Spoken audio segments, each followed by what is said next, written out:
Ya, Assalamualaikum warahmatullahi wabarakatuh. Bertemu lagi dengan saya, Bu Kurnia Dwi Aryani, dalam mata pelajaran Sejarah Indonesia kelas 11.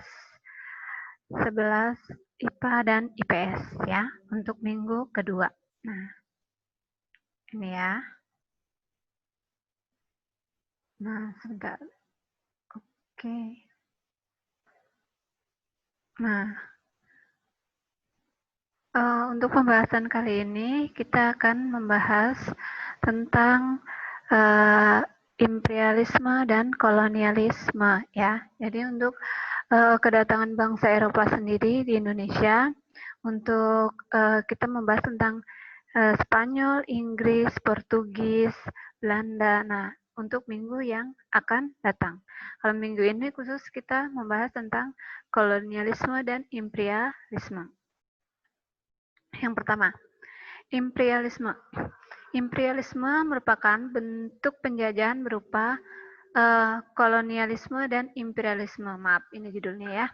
Nah, imperialisme adalah usaha suatu negara untuk menguasai, mengendalikan, dan memerintah negara lain demi keuntungan negara tersebut. Jadi, imperialisme ini semacam usahanya ya. Usahanya di mana untuk menguasai daerah yang bukan merupakan daerah dia. Contohnya gini, Indonesia. Indonesia ini buka cabang di negara lain gitu ya. Jadi imperialisme itu kayak semacam buka cabang lagi gitu ya. Negara tapi yang buka cabang di negara lain seperti itu. Nah, tujuan mengeksploitasi. Jadi tujuan imperialisme adalah mengeksploitasi. Eksploitasi itu apa? Merampas ya, atau menggunakan sumber daya alam. Ya, jadi tujuannya mengeksploitasi sumber-sumber daya yang ada di negara tersebut adalah untuk menambah kekayaan dan kekuasaan negara jajahannya. Jadi dia mengeksploitasi, mengambil kekayaan alam kita, terutama SDA kita ya seperti rempah-rempah, minyak bumi, emas, batu bara, cengkeh, lada, dan lain-lain ya. Kalau beras, kebetulan kalau beras orang Eropa nggak makan nasi ya, jadi nggak diambil. Mungkin kalau ada gandum, gandum ya. Jadi khususnya di Indonesia makanya makannya beras aman ya, stok beras. Karena bangsa Eropa nggak doyan sama nasi. Ya. Nah selanjutnya, negara-negara imperialisme ingin memperoleh keuntungan dari negeri yang mereka kuasai karena sumber ekonomi negara mereka tidak mencukupi. Nah di Eropa sana itu dia tidak ada rempah-rempah ya, jadinya dia berkelana keliling dunia awal mulanya ya yang sudah saya katakan minggu kemarin itu berkeliling dunia hanya ingin mencari rempah-rempah awalnya tapi kesininya jadi ingin menguasai karena apa sumber daya alamnya melimpah. Nah selanjutnya dasar imperialisme awalnya bertujuan untuk menyebarkan ide-ide dan kebudayaan barat ke seluruh dunia. Jadi dasarnya imperialisme itu dasarnya dia ingin menyebarkan kebudayaan mereka, kebudayaan Eropa ya atau kebudayaan Barat. Ya kebudayaan apa seperti musik, tari, pakaian, dan lain sebagainya ya, seperti agama juga. Nah, selanjutnya, berdasarkan munculnya sarjana barat membagi imperialisme dalam dua kategori, yaitu imperialisme kuno dan imperialisme modern. Nah, imperialisme kuno adalah negara-negara yang berhasil menaklukkan atau menguasai negara-negara lain atau mempunyai suatu premium seperti premium Romawi, Cina, termasuk Spanyol, Portugis, Belanda, Inggris, nah, dan Prancis yang memperoleh jajahan di Asia dan Afrika. Jadi negara yang dijajah itu seluruh benua ya, terkecuali Eropa, karena kan memang Eropa negara penjajahnya ya. Menjajahnya negara apa aja termasuk Amerika juga ya, benua Amerika itu ya Amerika Serikat, Kanada, Meksiko, kalau di Asia seluruh Asia kecuali Thailand ya. Mungkin kalau Thailand itu karena dia welcome, bukan dia welcome oleh pengaruh budaya lain. Beda halnya dengan kita. Kita itu kenapa dijajah? Karena kita mempertahankan kebudayaan kita sendiri. Kan dia ingin menyebarkan ide-ide kebudayaan gitu ya. Afrika juga sama ya dijajah. Nah, lalu sebelum revolusi industri di Inggris pada tahun 1769. Nah, tujuan imperialisme kuno adalah selain faktor ekonomi juga termasuk dalam faktor agama dan kejayaan yang dikenal dengan 3G. Gospel, glory, dan gold ya.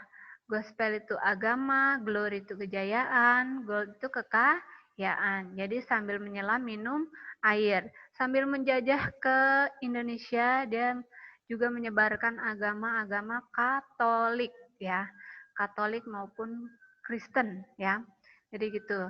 Udah ngambil harta kita, udah nyebarin agama kita maksa ya, nyebarin agama Katoliknya maksa juga ya, ingin berjaya juga, dia buka cabang gitu. Jadi Belanda itu buka cabang di Indonesia, namanya Hindia Belanda gitu ya.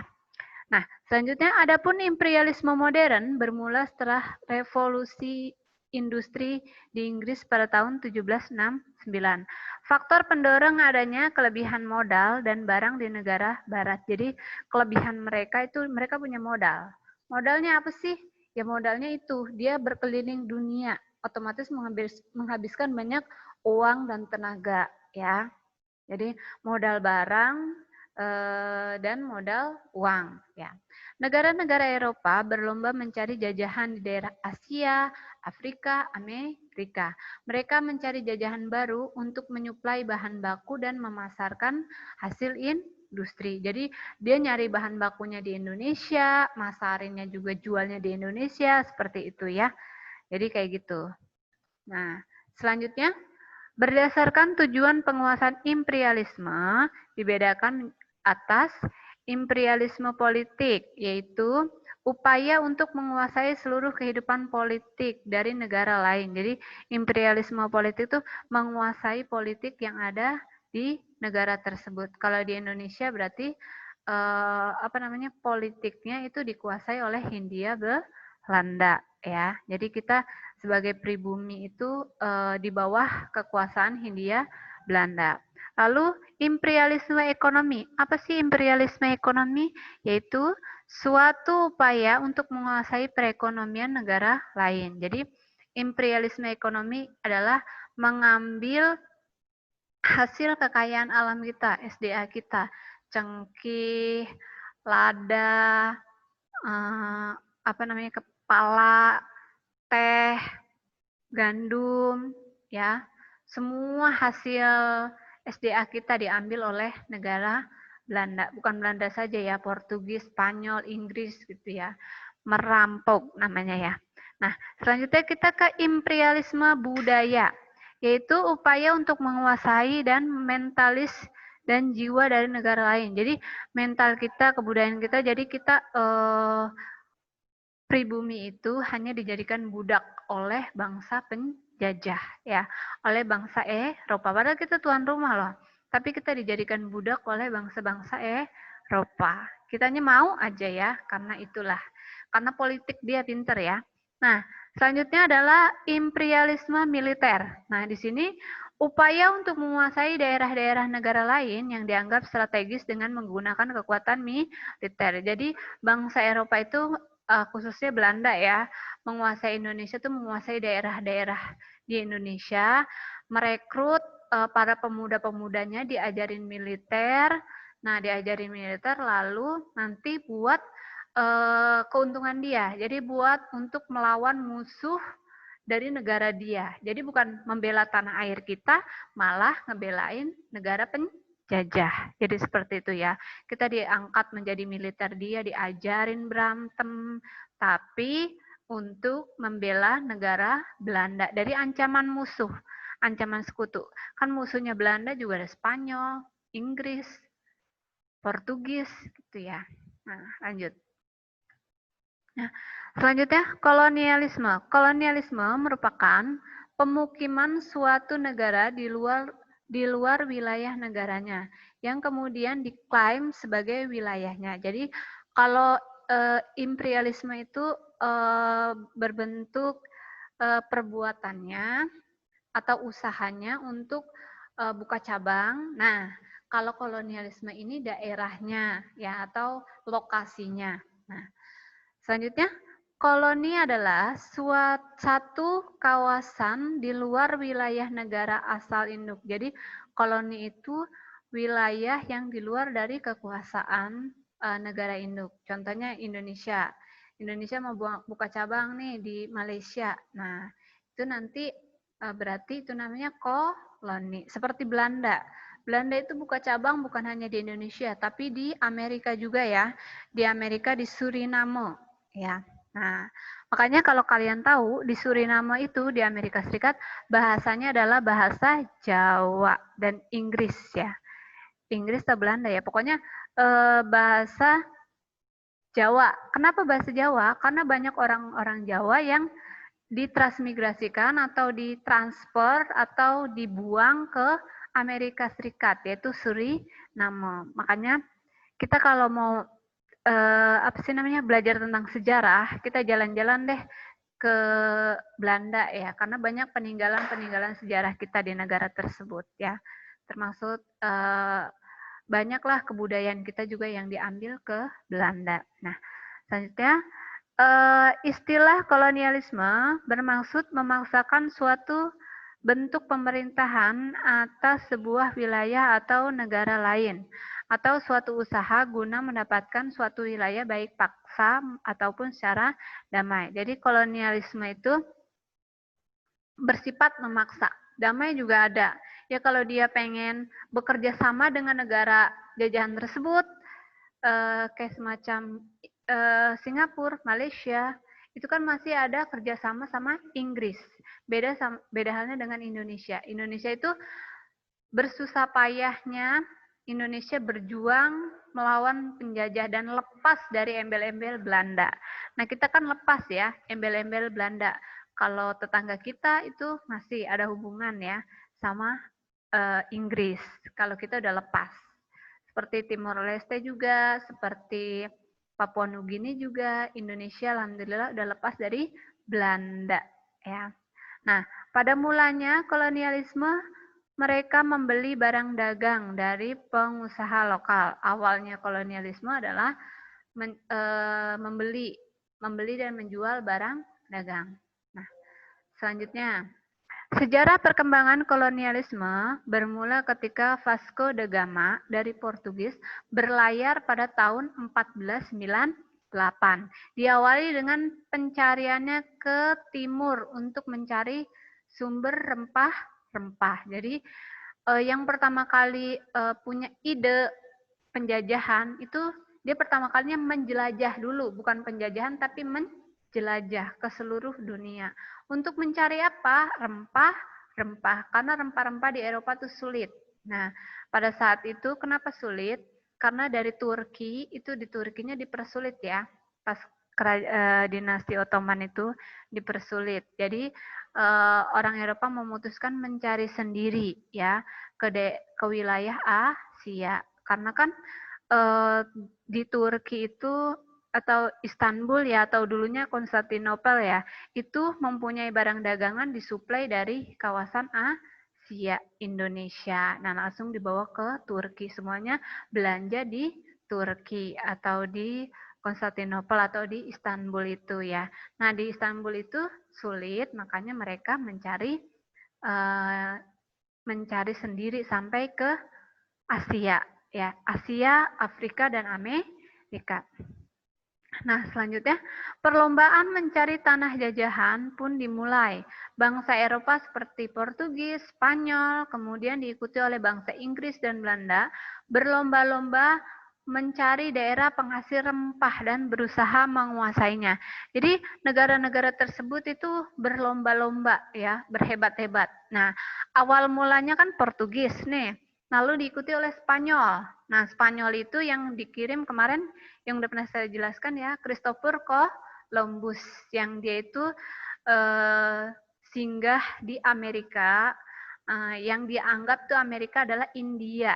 India ya, makanya bangsa Amerika itu sukunya suku Indian karena mungkin petanya seperti negara India ya gitu. Jadi dia pikir itu India padahal itu Amerika. Nah, selanjutnya kolonialisme berkembang pesat setelah Perang Dunia Pertama. Sejarah kolonialisme pertama dari abad ke-15 sampai revolusi industri 1769 yang memperlihatkan kemunculan kekuasaan Eropa seperti Spanyol dan Portugis ya. Yang kedua setelah revolusi industri hingga tahun 1970. Lalu yang ketiga dari 1870 hingga 1914 ketika meletusnya Perang Dunia Pertama yang merupakan puncak dari pertikaian imperialisme. Perang Dunia Pertama itu perang Jerman ya, Jerman Barat dan Jerman Timur ya. Selanjutnya kolonialisme dibedakan menjadi 4.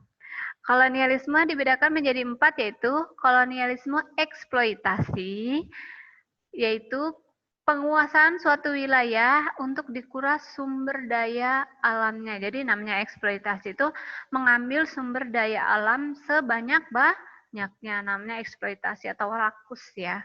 Jadi itu dia saking dia pengen menguasai, jadi ngambil sebanyak-banyaknya sumber daya alam. Orang ya, bukan negara dia, tapi sumber daya negara orang. Selanjutnya deportasi, kolonialisme deportasi, yaitu penguasaan suatu wilayah untuk dijadikan tempat pembuangan orang-orang yang berbuat kriminal. Contohnya Australia oleh Inggris.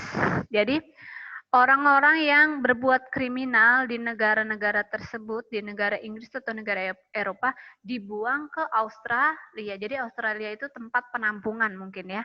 Jadi kalau dia udah tidak bisa ditangani di suatu negara itu, dibuangnya ke Australia. Makanya kan di Australia itu sampai sekarang itu negara transitnya imigran, ya. Transitnya imigran. Imigran semuanya bukan hanya transit, dia menetap di Australia karena masih memang sudah dari zaman Inggris ya. Jadi pembuangan manusia-manusia tersebut. Nah, selanjutnya kolonialisme penduduk. Nah, di sini kolonialisme penduduk menyingkirkan penduduk asli oleh pendatang. Contoh, maaf ini salah ya. Yang ini salah. Jadi contoh orang-orang Indian oleh bangsa Eropa. Jadi di Amerika Serikat itu suku aslinya Indian. Indian sukunya hitam ya.